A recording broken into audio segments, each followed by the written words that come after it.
Test 1 2 1 2.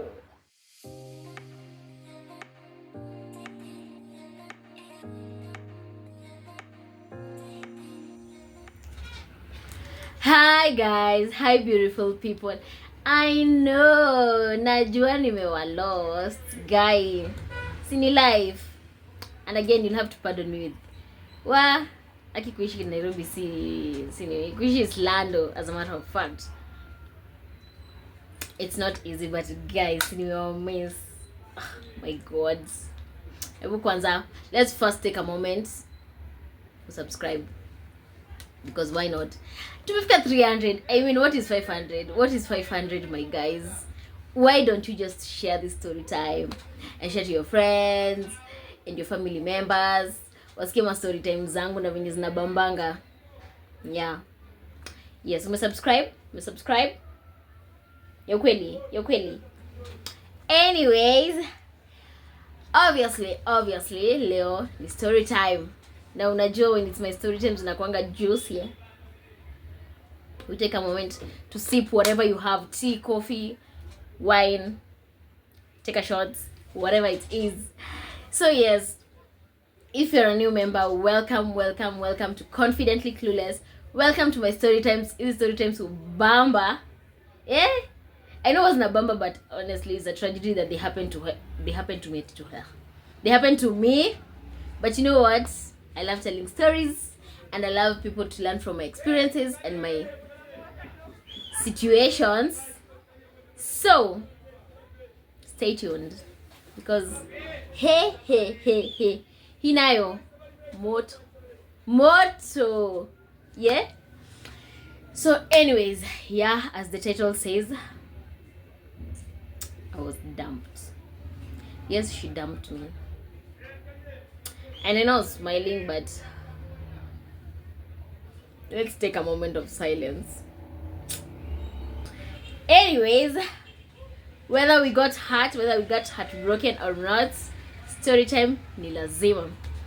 So yeah, this is a story time of how I was dumped. And yeah, it was some years back. Obviously, my campus days were something else. So let's rewind. And mnamo ni mwaka 20. No, this time we're taking it back to high school. We went again back to high school. Yeah, so there's this girl. Let's call her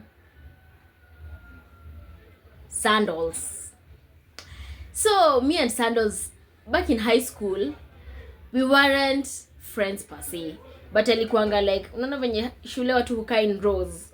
So me was in this row back bencher, na she was in another row back bencher.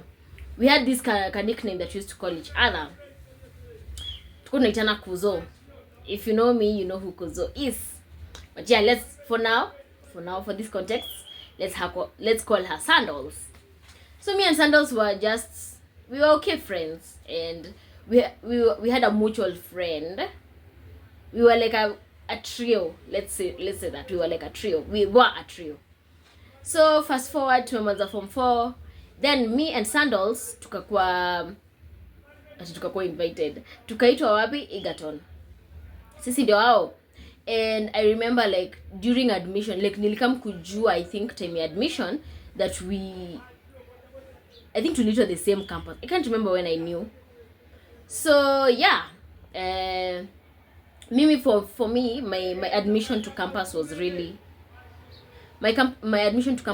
smooth, because I had a relative there, I had my uncle there, so everything for me was smooth. But for Sandals, like everybody mwenye amepitia campus, you know how admissions are. Watu wamepoteza manguo, suitcases, wazazi walilala like a day before, so it's just chaotic.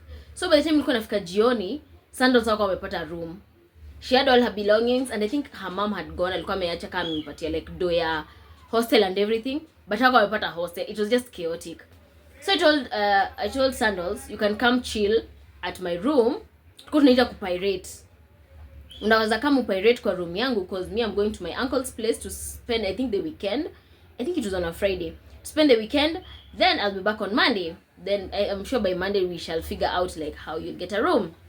And that was the beginning of our journey, me and Sandals. So mind you, we have like a background tunajuana, so tunajuana kutoka high school, so it was like a no-brainer that we're going to be best friends because she's the only person that I knew in that school. So venye sasa tuliendelea, she didn't get a room. Apparently she didn't get a room, and I was like, come and stay with me. I mean, we were friends in high school, so why not? So akakuwa akipirate kwangu in a hostel called Uganda, and it was nice and everything was going on well. Yeah, if you know me, you know mimi naye sijui kupenda half. Mimi naye sijui kupenda half. Nini kupenda 100% or I love you like a 10 or 0, you know. I don't know how to pretend, like mimi sasa napenda masikupendi. So I loved this girl, like she was like family. Said she was like family, she was family. I loved this girl. I'll do anything for this girl. And yes, let us put it straight right now. Is that what you think? Wewe nini umeoza akili? She was my best friend. Yeah, it was platonic, purely platonic. Wewe nakuona wewe. So yeah, I loved this girl. I'll do anything for this girl. And first year it was good. It was okay. We were cooking together because tulikuwa na kitchenettes. We were cooking together, doing stuff together. Kani kufua tunafua pamoja, like hatuko tunafanya the same course but we were in the same faculty. So hata tukienda classes tuko tunapatana in the same area because it's the same faculty. So where were we? Nilikuwa na try ku kikelele. Okay, guys, you have to pardon me. You have to pardon me. But let's continue. So tuko tumefika wapi? So yeah, so me and Kutobita Sandals. We were good friends. We were doing everything together. Cooking, kwenda class, then tuna divert, kila mtu ende class yao. So everything was nice. And we also ended up dating in the same host, like room. We couldn't date roommates. Like we were roommates and we were dating roommates. You remember Chocolates? You remember Chocolates, the guy you fell in love with? Yes. So roommate wake alikuanga pia boyfriend ya Sandals. So we were doing things together and it was beautiful. It was nice. And I don't think in my high school I didn't have like a stable best friendship. So this was really nice. I treated this girl like family and everything was going nice until I started seeing true colors of Udil. So first of all, let's dial back. I was doing almost everything for this girl. First of all, shout out to my mom. My mom is there. In another world, I wouldn't want any other mom. My mom made sure I was comfortable. We're not rich. We are just middle class. But my mom made sure that I had everything that I needed. Unajua kama tunahitaji kuprint nini, kama tunahitaji kwenda trip. My mom catered for that and made sure like I had everything that I needed. So time to go second year. So and akina Sandals were not really okay. And I didn't mind that because whatever was mine was hers. So I was sharing everything that was mine with her. Sorry mom if you'll hear this, but ilikuwa ifika place I had to lie to my mom that tunaenda trip. Sasa si hakuna trip tunaenda because the course that she was doing ilikuwa ina entail a lot of practicals and buy a lot of materials. So and we didn't have that money. She didn't have that kind of money. And hata mimi si eti mamangu alikuwa anaweza, but sasa nilikuwa nadanganya mom, mom tunaenda trip because yetu tulikuwa tunaenda trip sana. So nilikuwa naambia mom tunaenda trip hapa na hapa. So once my mom sends me the money, I give her or I tell her go buy, like I give her the money. I give her the money and I'm sure endo buy he na anything that you need. Some details. I was doing the most for this girl, and I was not doing it because I wanted something in return. It's because I really loved this girl and I really loved our relationship, and I was in a position too, but she wasn't. So fast forward, no, actually still in second year. Yeah, still in second year. Nakumbuka kuna time in Egerton there was like a lecturer strike, and I had a laptop, she didn't have any. So since ilikuwa like walimu wame strike, me I decided to go home. She couldn't go home, so I told her, let me leave you with my laptop, at least you could keep company, because not everybody was going home. Yet two my lecturers wako around, so kuna walikuwa na baki around school premises, others went home. I decided to go home, so she decided to stay. I think it was like a week later. Tell me why this girl is calling me and ananiambia, because she's calling me when she's crying, and I'm like, hey babes, what's wrong? She's like, imagine laptop imeibiwa. Mind you, that was like a birthday present from my mom to me. It was like my 19th birthday present. Yeah, I was nilishtuka, niko like, what? That was my source of entertainment in school. What do you mean laptop imeenda? And I couldn't tell my mom that laptop imeibiwa, like imeibiwa kwa mkono ya mtu mwingine. So I had to lie to my mom that later on, like, I think hata nikiwa second year, the last semester, ndo niliambia mom ati laptop imeibiwa. I called her crying, mom, laptop imeibiwa. But laptop iliibiwa way before. Nyati singesema ati niliacha na beshte yangu alafu sijui kaibiwa kwa hostel. But I let that pass. Mind you, my laptop was stolen like this semester. The next semester she came with a laptop. I think she was given by her sister. Tell me why this girl, mind you, like mimi like time nilikuwa na laptop yangu, I was giving her like, you want to watch a movie, bet, take it. You want to do what, you don't even have to ask. So long as I'm not using it, you can take it, because what's yours is mine, and what's mine is yours, darling. Hey, kumbe it was one-sided. She came with her laptop, and let me tell you, Maina, mother Rosa zilianza. It's like I had to beg for this laptop. Like, ushaona ile situation yenye mtu anakupatia kitu but unajua tu msi hataki kunipatia hiki kitu, msi anani, like ananipatia tu shingo upande, but I just let it slide. Fast forward to third year. I told my mom, I want to move out, like nataka kutoka kwa hostel niende niishi nje. One, because it was expensive. Like I found it expensive kuishi hostel, because you have to buy food, ama you have to cook food. Now if you are in Egerton, you know how ghetto it is to cook in those kitchenettes, and you have to cook. Now ukipika lunchtime, you have to eat cold food, because unapata wapi time ya kwenda kuwarm hiyo chakula, na every time everybody is just cooking, unaona. So for me it didn't make sense like to kuishi ndani ya hostel. Niishi nje, hata nikiamua kukunywa chai na mkate for dinner, sita feel njaa hivyo, because ilikuwa imefika place, because now the money that we had, it was for two people. It was sent to one person, but it was for two people. So obviously hata vitu zingine kama chipo ilikuwa luxury. My boyfriend alikuwa sana nini ananisota papale, tuseme akinipeleka kukula, ndo at least napata luxury ya kukula some things, because with the money that we had, we couldn't buy that. We couldn't buy anything like yenye ni luxury. And mimi sikuwa nimeapply help. So yeye, I think yeye time alikuwa ameapply help yake ilikuanga like inaenda yote kwa school fees. So alikuwa anabaki like zero, so we had to like, figure our shit out. So I decided kuhama nje. I told my mom, and my mom was again the most supportive woman ever in this world. So she akanimuvisha from hostel, nikaenda nikaishi nje ya gate, tulikuwa naita gate. Nikaenda nikaishi gates.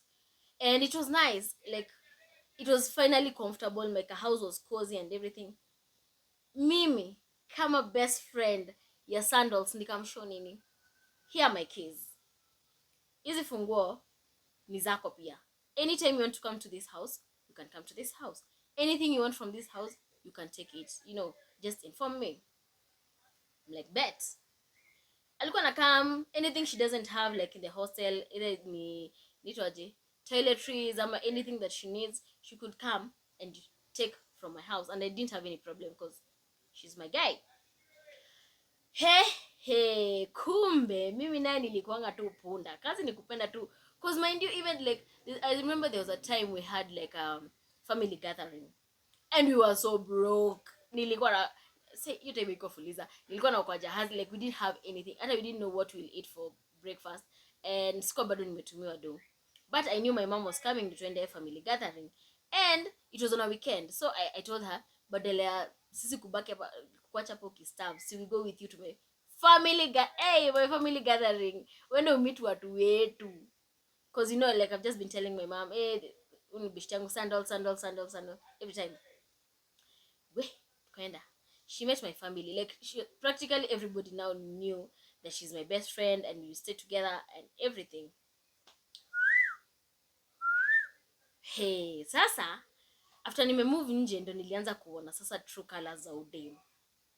After nimemove nje sijui kama alifeel vibaya. I honestly up to this point I don't know where we started drifting. I don't know what I did wrong. I don't know what happened between us, but since I moved out, that is where the problem started. And akaanzishanga tu madharau tudogo tu, unajua tule tu madharau, cause plot yenye nilikuwa naishi, she had like a classmate. Tell me why this girl could come to the plot, like angekuja kwa ploti alale kwa the neighbor, and it's like a next door neighbor. Come on, alale kwa next door neighbor, haniambi. She didn't even pass by to say hi. Then in the morning ile tu yenye maybe unaamka kwenda kuchota maji, then unamuona uko like, ai, kwani ulikuwa huku? And when unaona amevaa, she's obviously in her pajamas, so this girl spent the night here. It was just one excuse after another. Oh. And mind you, I even left my house like during long holidays, time yenye hakuwa anaenda. Mimi nilikuwa namwachia hao, because I've already paid for the rent, there is food nini. Angekuja hata akae hapo na sister yake, and the sister was coming to visit, and I had no problem using my gas, using my electricity, using my everything. Hey, marafiki, they'll be the end of us.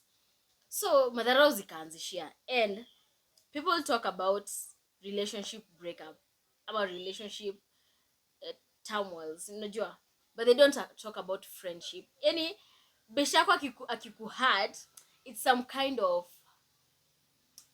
of pain. Sijui, it's some kind of pain that it's not the same. It really hurts. Oh, let me talk like nijiongelele. For me it really hurt, because first of all, sijui mbona umenijamia, sijui mbona unaniignore. Second, I didn't do anything. You're not telling me anything. Like tulianzisha tukiignoriana tu hivyo. Tukaanzisha sasa, imefika place sasa ni kupitana kwa barabara. Mind you, this is everybody that knew her and knew me. They knew we were close. Some even thought we are like actual relatives, because ile tukitana kuzo nini. Some actually thought she's my real cousin. Then all of a sudden, you guys are not talking to each other. All of a sudden, mnapitana kama upepo. And people are asking questions. I was in a dance crew, and they like hata alikuwa ananipeleka dance practice. We were always together. So now people are asking, hey, what happened? Mimi nataka hata kuambia, bro, hata mimi sijui what happened. Ukijua hebu unishow, kwa hata mimi sielewi. I was heartbroken. Yani ushaka hivi unajiuliza maswali kwa like, na nini naweza kuwa nilifanya?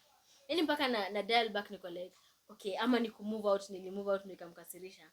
And mind you, I did the most for this girl. That's just invest na dem hivyo.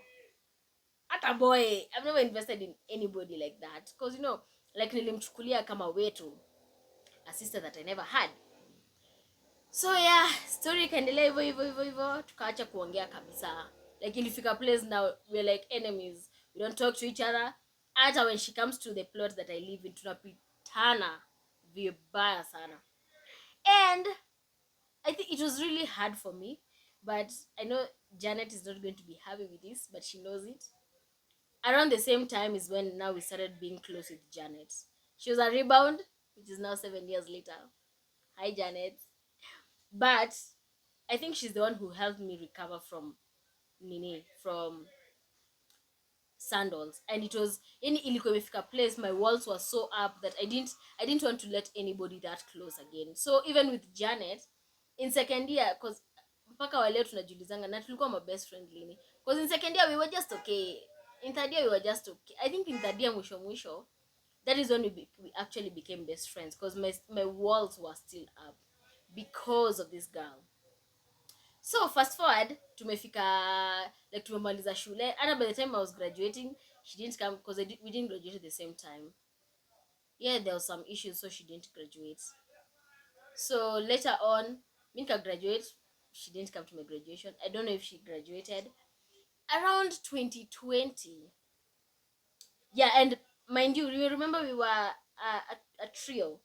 Madhara yenye mimi alikuwa ananifanyia, she was doing the same to this other girl. Una get? And this other girl was also helping her. Like, we were really, like, tulikuwa really concerned about her and her family, because her family was not doing well, and we were doing everything to support. But madharau yenye pia mimi nilikuwa naoneshwa, pia alikuwa anaoneshwa madharau. Rumors have it that walipata do, and maybe hakuwa sasa na haja yetu. I don't know what happened. Up to now I can't tell you why she stopped talking to me ama to the other friend. I don't know. But back in I think it was 2020 or 2021, I remember it was during Corona period, I get this call, and she's like, hi. I'm like, hi, who's this? She's like, this is Sandals. I'm like, okay, how can I help? She's like, I just called to say that I'm sorry if I ever did anything wrong. First of all, that thing pissed me off. If you ever did anything wrong, what do you mean? You started ghosting me after I helped you, after we were so close. Anyway, we were like one. I love you, if you did anything wrong. But since I'm a good girl, nikamsikiza ako like, I'm sorry, in life unapitianga vitu zingine, and you realize that you need to make amends with your past relationships, and I just wanted to say that I'm sorry if I ever wronged you, and nini and nini and nini. Another thing with me, my heart is both a blessing and a curse. I don't miss doing kasirikia mtu for long. Like, so long as you apologize, I'll forgive you. I don't forget. It doesn't mean we'll go back to where we were, but I'll forgive you. So after she called me and she apologized, I was like, "Bet, yeah, I have no problem, man." But yeah, it doesn't mean I didn't tell her, but in my head I was like, doesn't mean we'll go back to being friends. You said your parts. She didn't even explain why she was doing all that madharau. Nilimuuliza, wewe uone kama kuna kitu mbaya ulifanya? Ako like, me, I don't know what I did. And alikuwa anafanya ikani kama me was just delusional and just nini, like, nina assume vitu zangu. But I'll just tell her, man, it's okay. It's okay. So moral of the story ni, relationships za wasichana, best friendships, it's not easy. It's not easy. But that relationship took a toll on me. And in as much as, like, later on I was with Janet and Ndanu, I was with Ndanu, I was still skeptical, because I was like, hey, round 1 niliachwa, round 2 nitaachwa tena, and there's this thing about investing in your friends. You invest in your friends thinking that, hey, manzi, will grow together. Those dreams that unakuanga na mabeshte zako, ati ai manzi tutapata familia and our kids will be friends, and all those. But we hizo plans zilikuwa zinatuonea tu views sasa. So yeah, that's my story of how I was dumped by this girl. She came to apologize later on, but up to now I can't tell you what happened. But I really love this girl. And Mimi, I'm one person who really invests in friendship. Mimi, I'll do the most for my friends.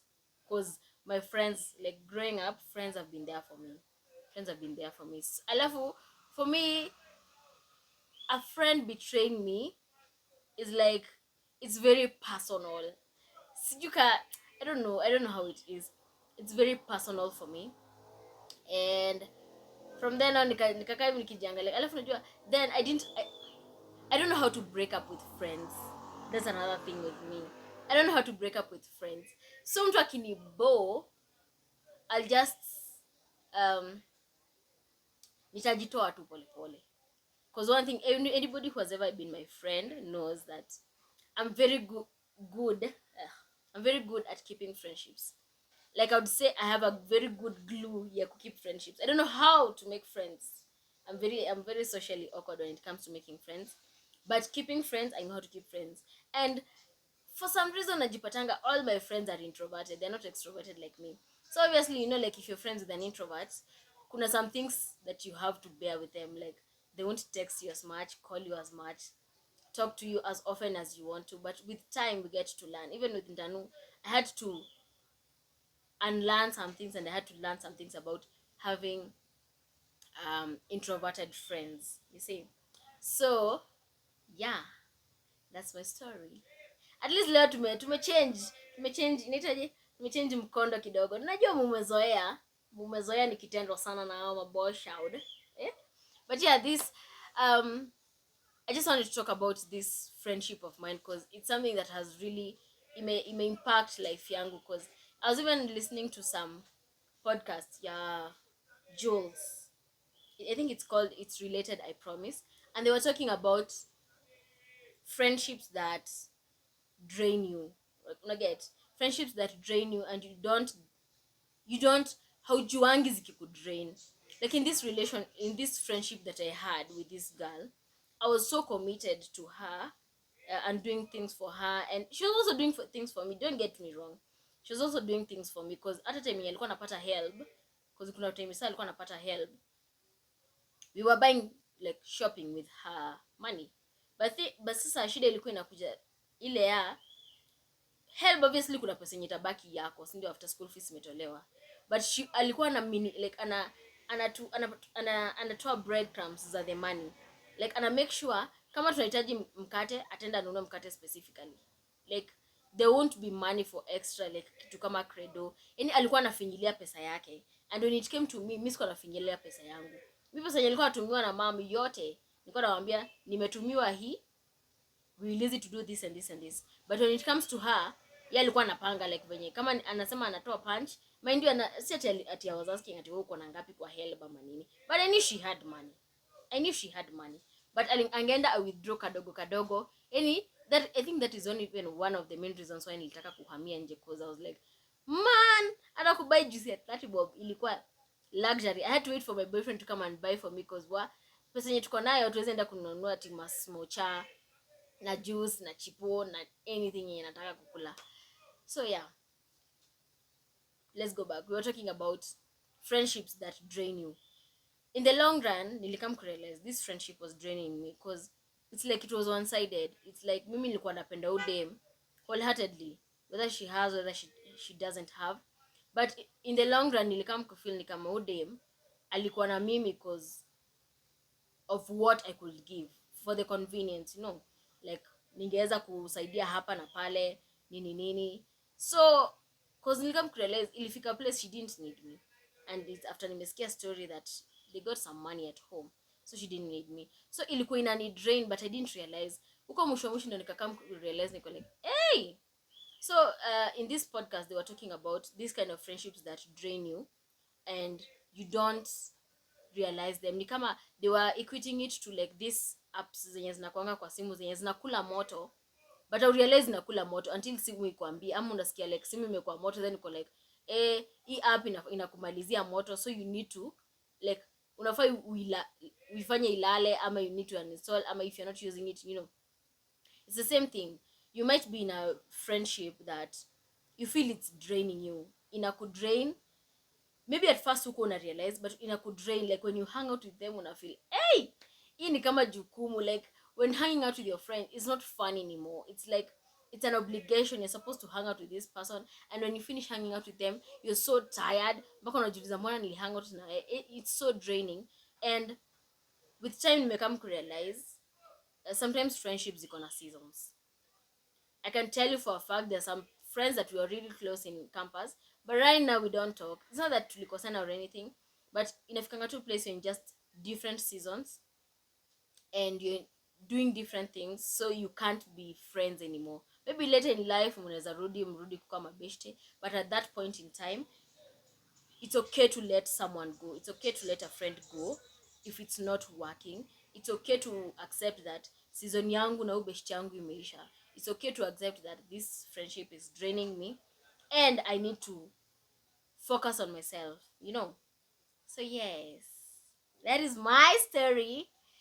Ebu msubscribe na mlike, na kama ushaidampiwa na beshte yako unishow, cause the streets is that dirty peke yake za relationships, cause hata kuna wengine wanagongeana, mnagongea mpaka mabeshte wenyu, shwali yaki, kama mna kababa mnagongeana na si mayai na si mlango, tunajua. Tunajua kuna watu wanaguza mrema na unajua ufai kuguza mrema. Wewe. But anyways, I hope you enjoyed my story time. Ebu mlike. Najua mnapenda stories zangu za kukua heartbroken na kuchezwa na kukua na watu wenye wanaenda kuoa the next minute na wana kwa WhatsApp. But ebu mlike his story because it's a very educative story about friendships, and friendships are really good.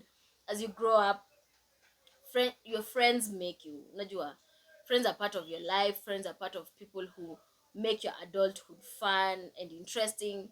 So yeah, boom, like, subscribe, and you follow our social media handles. That is underscore T Wambo on Instagram and TikTok, and also Janet.n.n on Instagram and TikTok, and also Confidently Clueless on Instagram and TikTok. Na pia mufollow, subscribe na mushare. Yes, and also kama unijui wewe, jua nafanyanga arts. By then I was to do this story time as I paint, but nikashinda kumultitask. This is the painting that I'm doing right now. It's not done yet. I'm doing a samurai. So if you like samurais, ebu commission an art from me. My page ya job ni 30 Creative Studio. I'm a 30 Creative Space on Instagram and 30 Creative Studio on TikTok. Go and check out my work. It's really nice. I'm very affordable. So yeah. Bye guys. Tupatane next story time. Tukirudi kwa our chronicles za These Sons of Pharaoh. Bye.